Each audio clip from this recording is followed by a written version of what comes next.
और अब बात करते हैं सिद्धार्थनगर की। सिद्धार्थनगर जिले में भी बाढ़ का कहर लगातार जारी है। नदियां खतरे के निशान से ऊपर बह रही हैं। सैकड़ों गांव इस वक्त बाढ़ की जद में हैं। प्रशासन लोगों को सुरक्षित स्थान पर लगातार पहुंचा भी रहा है। बारिश बंद होने के बाद लोगों को उम्मीद थी कि बाढ़ का असर कम हो जाएगा, लेकिन नेपाल से पानी छोड़े जाने के बाद नदियां उफान पर हैं। डुमरियागंज राप्ती नदी का जलस्तर खतरे के निशान से ऊपर बह रही है, तो बांध जर्जर होने से टूटने का डर बना हुआ है। स्थानीय लोग बांध में बने गैप को भरने में लगातार जुटे हुए हैं। जर्जर बांध की मरम्मत करने में स्थानीय लोग खुद ही जुटे हुए हैं और सैकड़ों गांव इस वक्त ये कहा जा रहा है बाढ़ की चपेट में हैं। लोग बेघर हो चले हैं और पलायन भी लगातार कर रहे हैं। लोगों को ये कहा जा रहा है कि सुरक्षित जगहों पर पहुंचाया जा रहा है प्रशासनिक अमले की तरफ से। जनता कितने हैं, डुमरिया के सब लड़कियां के बना गए बंधा गाँव वाले। देखिए स्थिति क्या है, स्थिति हर जगह छेद है बंधा के, रुकना है ना, सब रुक जाए। नार विभाग का कोई कर्मचारी यहाँ है? कर्मचारी नहीं। तो जो गड्ढा हो जा रहा है उसे कैसे भरा जा रहा है? वहाँ से यहाँ जनता बालू आते नगर पंचायत से, वहाँ से बालू पड़ेगा बंधा लाकर। डुमरियागंज से मैनहा बंधा वाला डुमरियागंज से मैनहा बंधा वाला नहर विभाग का कोई ही व्यक्ति नहीं आया, कोई अधिकारी नहीं आया। अगर डुमरियागंज की आम जनता, अब पुलिस प्रशासन और हम सभासद लोग नहीं होते तो पता नहीं अब तक कस्बे में पानी। गोंडा से खबर है। गोंडा में बाढ़ का असर अभी कम नहीं हुआ। सरयू नदी तांडव मचा रही है। तरबगंज और कन्नलगंज क्षेत्र में पूरी तरीके से बाढ़ के हालात बने हैं। अयोध्या से सटे नवाबगंज का माझा इलाका जलमग्न हो चुका है। लोग घर छोड़कर पलायन को मजबूर हो गए हैं। दोनों तहसीलों के करीब 150 गांव बाढ़ की जद में इस वक्त हैं। सैकड़ों हेक्टेयर फसल बर्बाद हो चुकी है। जानवरों के लिए चारे की समस्या खड़ी हो गई है। प्रशासन राहत सामग्री पहुंचा रहा है, लेकिन ये नाकाफी है। गोंडा में सरयू नदी का तांडव लगातार जारी। अब देखिए, लोग बेहद परेशान हैं। लोग पलायन कर रहे हैं। तरबगंज, कन्नलगंज और नवाबगंज में बाढ़ के हालात बने हुए हैं। बड़ी संख्या में लोग हैं जो इस वक्त बेघर हो चले हैं। सैकड़ों हेक्टेयर फसल बर्बाद हो गई है। खाने पीने का संकट है। हालांकि प्रशासन की तरफ से ये कहा जा रहा है कि राहत सामग्री पहुंचाई जा रही है, हर संभव मदद हो रहा है, लेकिन लोग नाराज हैं, बता रहे हैं काफी नहीं है।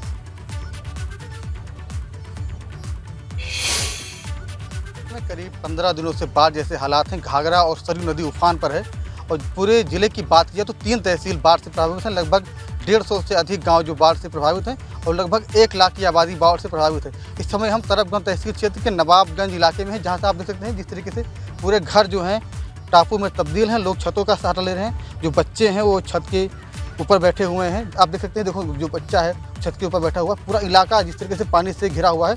लोग किसी तरीके से अपने जीवन यापन करने की कर रहे हैं। जिला प्रशासन लोगों को लंच पैकेट, राहत सामग्री देने की बात कर रहा है, लेकिन इनकी बातों के लिए हम लोगों से पूछेंगे। और एबीपी गंगा की टीम आज ग्राउंड जीरो पर है। आप देखेंगे कि पूरा घर है छप्पर का, पूरे पानी से डूबे हुए हैं। ये पूरा नवाबगंज का माझा इलाका है और यहाँ से नदी की बात करें तो नदी, यह जो सरयू नदी है लगभग यहाँ से 1 किलोमीटर दूर है। तो 1 किलोमीटर दूर तक यहाँ पर पानी ही पानी है। हमारे पास कोई परिवार बैठा हुआ है, तो लोग बैठे हुए हैं, उनका बस्ता भी रखा हुआ है। उससे पूछेंगे कि आखिर पढ़ने जाते हैं कि नहीं पढ़ने जाते हैं। और बगल में जो घर है पूरा आप देखते हैं, पूरा हर तरफ पानी ही पानी दिखाई पड़ रहा है। तो लगभग 1 लाख की आबादी बाढ़ से प्रभावित है। 15 दिनों से बाढ़ के हालात हैं और जिस तरीके से यहाँ पर पानी है, इसमें ये लगता है कि यहाँ की जो दीपावली है इन लोगों को बाढ़ में ही बितानी पड़ेगी। हमारे साथ यहाँ पे एक महिला है, उनसे पूछेंगे आखिर कितनी दिक्कत आपको होती है। क्या नाम है आपका? रामा। कितनी दिक्कत होती है आपको? परेशानी सब चीज का है। छत पे बैठे हैं और कहाँ बैठे? खरीद के लाते हैं, मिलता है। कहाँ से मिलेगा? कोई नहीं आया। प्रधान पुराने आए रहे, पूरी सब्जी उब्जी दे के रहे 2 डब्बा। यही आज ही और 4-5 पूरी रहा कि 1 डिब्बा में उतने में कितना लोग खाए ले। मेरे 2 लड़के 2 लड़का है। पढ़ने नहीं आते? पढ़ने पानी भरा तो कहाँ जाए? क्या नाम है आपका? रेशमा। पढ़ने आते हैं? हाँ। कहाँ पढ़ने आते हैं? पानी भरा हुआ है। कैसे पढ़ने आते हैं? तो ये बच्ची है, कुछ बोल नहीं रही, लेकिन यहाँ पे जो पानी जैसे हालात होने के बाद कुछ बोल नहीं पा रही और लगातार बाढ़ जैसी त्रासदी है। हर तरफ बाढ़ का मंजर है। लगातार जो घाघरा नदी का जलस्तर है खतरे के ऊपर है, लेकिन अब जो नेपाली क्षेत्रों में, पहाड़ों में बारिश न होने के बाद अब लगातार धीरे धीरे पानी कम डिस्चार्ज किया जा रहा है। तो आगामी दिनों में ये माना जाएगा कि लगातार जो है बाढ़ का पानी कम होगा। और देखेंगे आप जिस तरीके से जो पूरी नाव है, नाव पे पूरा परिवार एक बैठा हुआ, सारे सामान को रखे हुए हैं। तो इसी बात से आप अंदाज़ा लगा सकते हैं कि कितनी बाढ़ की भीषका है, लोग कैसे रह रहे हैं। ये नज़ारा केवल तरफगंज के नवाबगंज इलाके का, ऐसे ही हालात कर्नलगंज तहसील क्षेत्र के कई गाँवों के हैं। तो लगातार बाढ़ जैसे हालात बने हुए हैं। अब देखने वाली बात होती है कितना जल्दी सरयू और घाघरा नदी का जलस्तर नीचे होगा और लोगों को राहत का सांस लेना पड़ेगा। एबीपी गंगा के लिए गोंडा से कृष्ण कुमार की रिपोर्ट। पीटी की परीक्षा को लेकर वरुण गांधी का ट्वीट सामने आया है। बाढ़ के बीच छात्रों को समस्या होने पर वरुण गांधी ने ट्वीट किया है। ट्वीट करके उन्होंने सरकार पर तंज भी कसा है। यूपी बाढ़ की चपेट में है और 37 लाख से अधिक छात्र पीटी की परीक्षा देने के लिए निकले हैं। प्रश्न पत्र हल करने से बड़ी चुनौती सेंटर तक पहुंचना है। छात्रों की निरंतर मांग के बाद भी ना परीक्षा टाली गई और ना यातायात के पुख्ता बंदोबस्त किए गए, इंतजाम किए गए।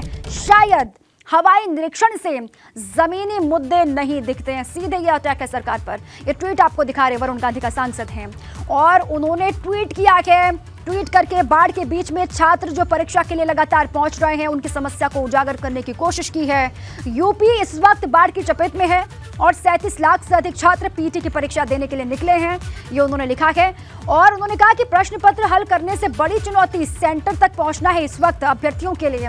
छात्रों की निरंतर मांग थी जिसको अनदेखा किया गया, न परीक्षा को टाला गया और न ही यातायात के पुख्ता इंतजाम किए गए। और हवाई सर्वेक्षण जो लगातार हो रहा है बाढ़ के हालातों को लेकर सीएम योगी का, उसी पर ये निशाना है। वो कह रहे हैं कि शायद हवाई निरीक्षण से जमीनी मुद्दे नहीं दिखाई देते। यूपी सरकार के विभागों में ग्रुप सी पदों पर होने वाली भर्तियों के लिए 15-16 अक्टूबर को यानी कि आज और कल यूपी पीएटी 2022 परीक्षा कई शहरों में हो रही है और 15 अक्टूबर की सुबह बड़ी संख्या में छात्र परीक्षा देने के लिए पहुंचे। छात्रों की जांच कर उन्हें परीक्षा कक्ष में भेजा गया। पीएटी की 5 तस्वीरें आपको हम दिखाने जा रहे हैं। प्रयागराज, मुरादाबाद, कानपुर, औरैया, चंदौली की तस्वीर आपको दिखाते हैं, जहां पर कुल 64 केंद्र प्रयागराज में बनाए गए हैं। 2 दिनों की 4 पारियों में होने वाली इस परीक्षा में सिर्फ प्रयागराज में 1,20,000 से ज्यादा अभ्यर्थी शामिल हो रहे हैं। और औरैया की बात करते हैं, करीब 28 सेंटर यहां पर बनाए गए हैं, जहां 20,000 से ज्यादा छात्र दूसरे मंडल से यहां पर आकर के परीक्षा दे रहे हैं। और चंदौली में 12 परीक्षा केंद्र बनाए गए हैं, यहां 5,000 से ज्यादा छात्र नौकरी के लिए परीक्षा देंगे। और इसी तरीके से कानपुर और मुरादाबाद में भी छात्र परीक्षा देने के लिए लगातार पहुंच रहे हैं। 16 अक्टूबर को भी परीक्षा जारी रहेगी। 2 पालियों में परीक्षा हो रही है। आज भी अलग अलग जगहों की तस्वीरें हम आपको सुबह से दिखा रहे हैं। प्रयागराज की तस्वीर आप देख सकते हैं, मुरादाबाद है, कानपुर है, औरैया के, जहां पर मुकम्मल तैयारियों के बीच में परीक्षा पहली पाली की अब संपन्न होती है, क्योंकि 10 से 12 का वक्त था पहली पाली की।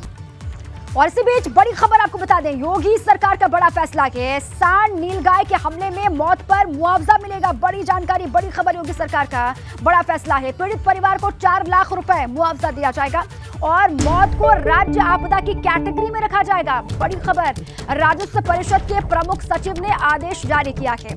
ये बड़ी जानकारी आपके सामने है। योगी सरकार का बड़ा फैसला, सांड नीलगाय के हमले में मौत पर मुआवजा दिया जाएगा। पीड़ित परिवार को 4 लाख रुपए मुआवजा मिलेगा, ये जानकारी है। और मौत को राज्य आपदा की कैटेगरी में रखा जाएगा। राजस्व परिषद के प्रमुख सचिव ने इसको लेकर आदेश जारी किए हैं। योगी सरकार का ये बड़ा कदम, बड़ा फैसला है।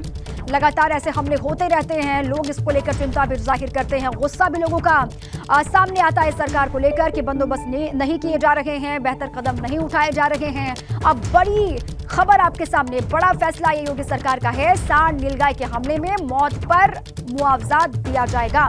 इसी पर मेरे साथी अनुभव शुक्ला जुड़ चुके हैं। अनुभव, ये बड़ा फैसला है, पीड़ित परिवार को 4 लाख रुपए मुआवजा मिलेगा और राज्य आपदा की कैटेगरी में इसको लाया जाएगा, कहा जा रहा है। देखिए, बिल्कुल एक बड़ा फैसला लिया है प्रदेश सरकार ने, क्योंकि जिस तरीके से अभी हमने देखा काफी दिनों से ये बहुत सारी समस्याएं आ रही थी। कई साल के हमले में लोगों की जान चली जा रही थी, नीलगाय के हमले में जान चली जा रही थी, लेकिन अब तक ऐसी कोई व्यवस्था नहीं थी। अब सरकार ने उसको राज्य आपदा निधि में शामिल किया है, राज्य आपदा मानी जाएगी और जो भी पीड़ित परिवार होगा उसको 4 लाख का मुआवजा सरकार देगी। राज्य आपदा मोचन निधि जो होती है उससे ये पैसा दिया जाएगा। इसके लिए आदेश जारी कर दिए हैं प्रमुख सचिव राजस्व ने। और कहीं ना कहीं अगर हम कहें तो इससे पहले हमने देखा जब सर्वदल से भी बहुत मौतें होती थी तो राज्य सरकार ने, योगी सरकार ने उसको भी राज्य आपदा में शामिल किया था और अब उसी कैटेगरी में ये सांड हो या नील गाय हो, इनके अगर हमले में किसी व्यक्ति की जान जाती है तो उसको भी उसी कैटेगरी में शामिल किया है और 4 लाख के मुआवजे का जो है वो प्रावधान किया है। शुक्रिया अनुभव पूरी जानकारी के लिए। मुलायम सिंह यादव की अस्थियों को हरिद्वार में विसर्जित किया जाएगा। आज अखिलेश और शिवपाल सिंह यादव ने चिता की राख से अस्थियों को निकाला और सुबह के वक्त अखिलेश यादव चाचा शिवपाल के साथ में अंतिम संस्कार स्थल पर पहुंचे। शिवपाल ने एक एक कर चिता की राख से भाई की अस्थियों को इकट्ठा किया। तस्वीर आप देख सकते हैं और काफी देर तक अस्थियों को राख से निकाला, उसे रख दिया गया। सोमवार को इन अस्थियों को हरिद्वार ले जाकर गंगा में प्रवाहित किया जाएगा। एक और अस्थियों को प्रवाहित करने की तैयारी हो रही है तो दूसरी ओर स्मारक बनाने का काम शुरू कर दिया गया है। तो चिता की राख से अस्थियों को एकत्रित किया गया। तस्वीर आपको दिखा रहे हैं, शिवपाल सिंह यादव और अखिलेश यादव, साथ में परिजन भी मौजूद हैं। सैफई में नेताजी की समाधि स्थल पर हम इस वक्त मौजूद है। यहाँ 11 तारीख को उनकी अंत्येष्टि के बाद आज सुबह उनके पुत्र एवं समाजवादी पार्टी के राष्ट्रीय अध्यक्ष अखिलेश यादव यहाँ समाधि स्थल पर पहुँचे और यहाँ से उनकी जो अस्थियाँ होती हैं नेताजी की फूल को चुनने का काम किया गया, जिसको सोमवार को गंगा में हरिद्वार में प्रवाहित किया जाएगा। उस वक्त अखिलेश यादव के साथ उनके चाचा शिवपाल सिंह यादव, परिवार के और भी लोग, नेताजी के भाई अभयराम यादव और उनके भतीजे अंशुल यादव, नाती तेज प्रताप यादव, सारे लोग मौजूद थे। यहाँ से फूलों को चुनने के बाद उनको गंगा जी में प्रवाहित किया जाएगा। और आप देख रहे हैं इन तस्वीरों में कि नेताजी की ये जो अंत्येष्टि स्थल है, इस पर समाधि बनाने का काम किया जा रहा है। यहाँ काम चल रहा है अंत्येष्टि स्थल पर। सारे लोग यहाँ सैफई के लोग मौजूद हैं, कार्य करने वाले, इसमें पूर्व प्रधान भी यहाँ पर हैं। आपने यहाँ लोगों को लगा करके यहाँ जो समाधि बनाई जाएगी नेताजी की, ये वही मेला ग्राउंड है जहाँ पर 11 तारीख को नेताजी का अंत्येष्टि की गई थी। यहाँ उनकी अब पक्की समाधि बनाने का काम किया जा रहा है। आप देख रहे हैं कि 11 तारीख के बाद से यहाँ पर बराबर प्रदेश भर से लोगों का आने का तांता लगा हुआ है। प्रदेश में कई दूर दूर से उनके समर्थक लोग यहाँ कार्यकर्ता यहाँ बराबर समाधि स्थल पर पहुँच रहे हैं, उनको श्रद्धांजलि दे रहे हैं। हमारे साथ कुछ लोग मौजूद हैं, उनसे हम बात करते हैं। आप यहाँ जो आए हैं, सर क्या नाम है आपका, कहाँ से आना हुआ है? प्रवीण यादव, बलिया से आए हुए हैं। बलिया से आए हुए हैं। तो आप जब 11 तारीख को अंत्येष्टि हुई तब से हैं या आज ही पहुँचे? नहीं, कल रात में ही आ गए थे हम लोग। आ गए थे जी। तो क्या जानकारी मिली थी कि जाकर के मिलना वहाँ नेताजी को श्रद्धांजलि देनी है या आज उनका फूल चुनने का काम किया जाएगा? जी बिल्कुल, हम लोग नेताजी के जो कहा करते थे उनके मार्गदर्शन पर चलने का काम करते। नेताजी हमेशा कहा करते थे कि समाजवादी पार्टी नौजवानों की पार्टी है और ये कभी बूढ़ी नहीं होगी, और हम लोग हमेशा समाजवाद के रास्ते पर चलने का काम करते हैं। और वही जो नेताजी का सिद्धांत था वही यहाँ तक खींच लाया हम लोगों को। तांता लगा हुआ है यहाँ समाधि स्थल पर। आज जिस तरह से सुबह राष्ट्रीय अध्यक्ष अखिलेश यादव, उनके परिवार के लोग सारे यहाँ पर पहुँचे, नेताजी की अस्थियाँ फूल चुनने का काम किया गया, जिसको सोमवार को गंगा में प्रवाहित किया जाएगा। और यहाँ बाकायदा नेताजी का एक समाधि बनाने की काम की जा रही है, पक्की समाधि बनाई जाएगी ताकि लोग यहाँ उनको याद करने आ सकें और उनको श्रद्धांजलि दे सकें। ऐसे में यहाँ आप देख रहे हैं लोगों से जो चर्चा की गई, उनका कहना है कि एक बार फिर से परिवार को एक होने की ज़रूरत है, जिससे कि नेताजी के नक्शे कदम पर पार्टी और परिवार आगे बढ़ सके। मोहम्मद फारिक, एबीपी गंगा, इटावा। और इसी के साथ ही बुलेटिन में अभी के लिए बस इतना ही। खबरें आगे भी लगातार जारी हैं, आप बने रहें हमारे साथ।